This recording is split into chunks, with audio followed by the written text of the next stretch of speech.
Oh, the screen has completely changed. I might just make tea with half-boiled water. Oh no, it's starting now. I haven't made my tea. No. Today is going to be a very covert video because it's 2 a.m. Tim Cook's in the car. I'm watching the presentation up here and I'm also watching it on my laptop so that my laptop is a few seconds delayed. That way when I see something interesting, I can then look at my laptop, screenshot, and then send tweets to the internet. I need to make tea. Really starting with a very, very funny video. So I got Pharrell in the back. I think they may be overdoing it a bit. Okay, I don't know what's going on with the Apple event, but the website was crashing for a minute, and then I went on Twitter, and it's got this tweet saying, like, @Apple, and there's a video here for the iPhone 7, which they haven't announced yet, so I'm just gonna click on this video. This is amazing.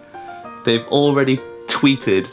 This is phenomenal. Hold on a second. It's only 5 or 10 minutes since the presentation has started, but Apple on Twitter has just released this video, which I think they released way too early. It is a picture of the waterproof iPhone, and it says, "Say hello to the waterproof iPhone." And this video has gone up and it's only 2:10. You can still see here, iPhone 7. It is now about 2:45, so the Apple presentation has been going for about 45 minutes. And I was busy for the past half an hour tweeting and uploading my YouTube video about the Apple leaking their own iPhone 7 tweet. I just can't believe that they did that. Now that I'm coming back to the actual presentation, I can see that they have launched Apple Watch Series 2. It looks like it's gonna have GPS in it. Apple tweeting their own tweet. Like, how do you even make a mistake like that? That is phenomenal that they got Shigeru Miyamoto to actually come out on stage and talk about his own thing, Mario. That was absolutely amazing. It's very cool that Nintendo is really embracing the whole mobile phone thing, and they know that they need to not just try to make a product which is better than the iPhone, but they need to have their software on the iPhone as well if they want to really compete. And I think, you know, knowing Nintendo, if they want to create their own device as well, they could totally succeed if they did make their own device, and maybe it had like its separate Nintendo store, so it had all the normal apps plus Nintendo apps that you could get exclusively from Nintendo. But who knows what will happen in the future. All we've seen now is that this Mario app game is coming out. iPhone 7 was leaked by Apple themselves. That's just phenomenal. And what's really funny is that it's a waterproof product, but it leaked. I love how he's like, the new Apple Watch Nike Plus version comes in 4 colors. It's like, the colors are silver and green, black and green, black and silver, silver and black. It's like, it's not really 4 colors, it's 3 colors. Okay, he's talking about the prices of Apple Watch Series 2, $369. They're still selling the original Apple Watch. Oh, so Apple Watch 1 is now being called Apple Watch Series 1. It now has the same processor as Apple Watch 2, but minus GPS, and it will cost $100 less. Okay, Tim's come back. iPhone. Tim. Why bother? You've already told us. They've sold over 1 billion iPhones, which is great, but it's not... Whenever they say stuff like that, I'm kind of like, you didn't sell 1 billion of the same product. You sold 1 billion of like 9 different products. So it kind of bugs me when they say stuff like that. I didn't know stickers could do that. You can put stickers anywhere you want on an iMessage? Ah, that's better than Line, because Line has stickers and Facebook has stickers, but they're kind of in line, like in between the messages. To actually be able to drag and drop and stick a sticker anywhere you want, that's really, really cool. Uh-oh, he's about to announce iPhone 7. Here it comes. It's got 2 lenses, just like we expected. This is iPhone 7 with 2 lenses. So they're gonna do the video now where Johnny Ive talks about iPhone 7. I'm really excited about this. I love when Johnny Ive says deliberate. Rotational 3D polishing. They love to use the word 3D. It's like anything they do with the machine, that's 3D. I would just like to say that when Johnny Ive says capillary in the British way, all the pride. He didn't talk about really any of the capabilities, he just talked about how it was manufactured. Phil Schiller. Gotta love Phil Schiller. His jokes are just so dad-like. Well, I hope it's the best iPhone you've ever made. Why would you make an iPhone today, which is not as good as one that you made last year? Jet black. That's another word for black. So according to the leaks, they were true. iPhone is coming out in 5 different colors, a glossy black and black, which is just a matte black. Uh-oh, here comes the home button. He's talking about how important the home button is. It's important, we use it all the time. Yes, and you're about to say, customizable, yes. Oh, re-engineered? Wow. He said it's force sensitive, it works with the Taptic engine. This is so cool. So this is the most exciting thing I've heard him say so far, is that the home button is customizable. You'll be able to choose different functions that it does. Okay, so he's finally announced that the iPhone 7 is waterproof, but we already knew that because they leaked that themselves. Uh-oh. He's showing us one camera on iPhone 7. They both have optical image stabilization, so that's good. This is worrying because at first they were saying iPhone 7 and they were showing the dual camera system, and now they're showing it that the iPhone 7 only has one lens, which means that iPhone 7 Plus will still have a feature that you don't have on the iPhone 7. I'll be fine as long as it's 4K. At 60 FPS, I'm fine. He says the ISP in an iPhone 7 camera does 100 billion calculations. That's nuts. Why? But I want him to talk about video. Oh, I just want to hear him say something about 4K. Is it gonna be 60 FPS? If it is, I'll be on it because I don't have any camera that can do 4K at 60 FPS. The GH4, which I'm recording now, that can do 4K at 30 FPS, but I don't have any device that can do it at 60. The FaceTime HD camera has increased to 7 megapixels. It says that it has auto image stabilization on the front-facing camera. It's interesting. I don't really know how that works because I'm sure that it's not optical. Hasn't said anything about video. It's not going to be 60 FPS. He's talking about the iPhone 7 Plus camera with 2 lenses. So he's got one zoom lens and one wide angle lens, which we know. We pretty much knew that was going to happen. So before you could only zoom up to 5 times digitally, but because there is a telephoto zoom which starts at 2x, they've decided to increase the software digital zoom up to 10x. You should be able to get the same sort of quality that you got when you zoomed in to 5 times on your old iPhone. Yeah, I don't need that. I love how Phil Schiller is trying to explain depth of field to a room full of tech journalists who almost certainly already know what that means. Bokeh.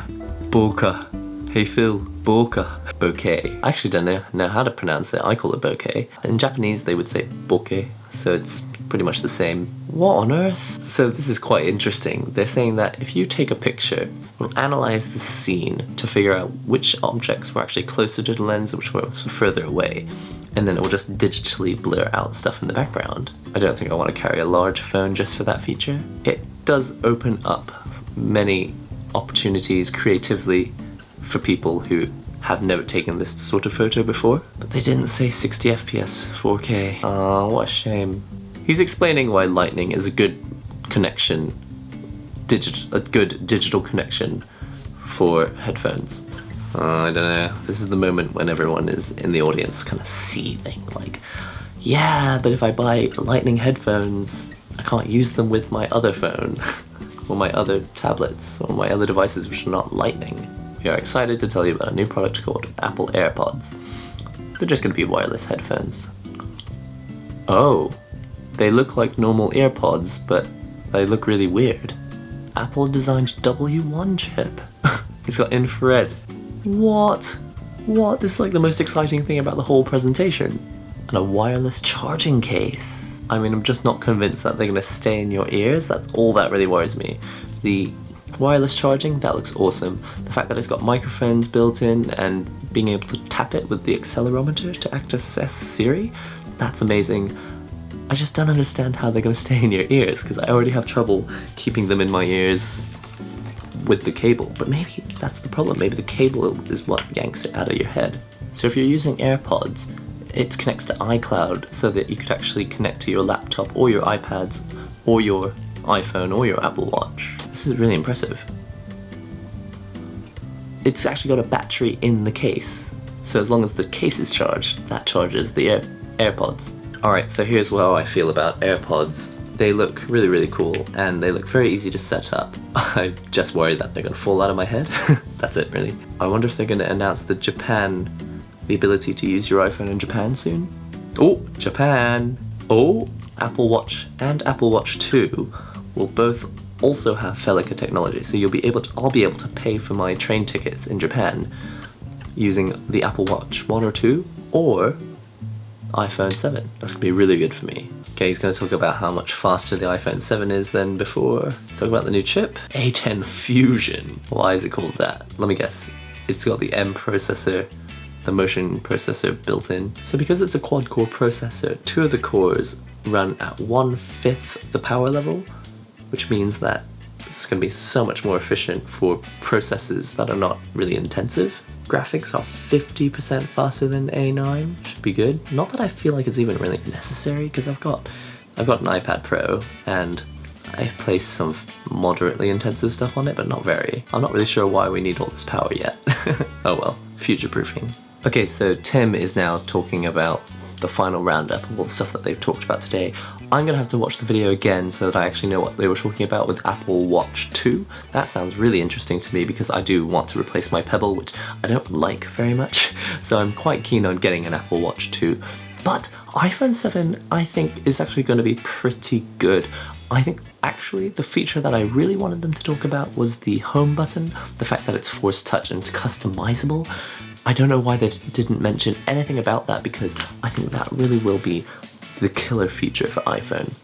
The home button, which basically won't break because, well, I mean, I just can't see any reason for it to break. Apple AirPods are going to be $160, which is kind of expensive, but I was really impressed with the way that they've changed all the prices down. So they made the iPhone 6 and 6S the old model, but they've got rid of the 16GB model, which is fantastic because 16GB is not enough for anyone these days, especially with the size of the photos that the camera takes. 16GB should not even be an option, so it's good that they got rid of 16, and now even if you buy the cheapest iPhone 6S, you'll get a 32GB phone, which is fine. It's perfect. There's tons of space, unless you're a vlogger and you need to take loads and loads of videos. iPhone 7 also only comes in the lowest configuration is 32GB. If you want to buy jet black, it looks like you have to get 128 or 256, so that's probably going to be a premium, a bit more expensive. But I think, especially doing stuff like YouTube, if you're going to be taking a lot of videos, and especially if you're going to be maybe away for a week, and you want to take vlogs every day for a week, you don't want to be caught with a 32GB device. You do need to have 128, because in a week, and if you're taking 4K video as well, you could easily fill that up pretty quickly. So if you're not a vlogger, I would actually just recommend the 32, now that 32 is an option, and there's no like 16, 64, 128, it's like now it's 32 to 128. I think that's fantastic. We can get rid of the 16GB option. I don't know what this is, some sort of horror movie. That looks like a music video. It's a performance, so that looks really good.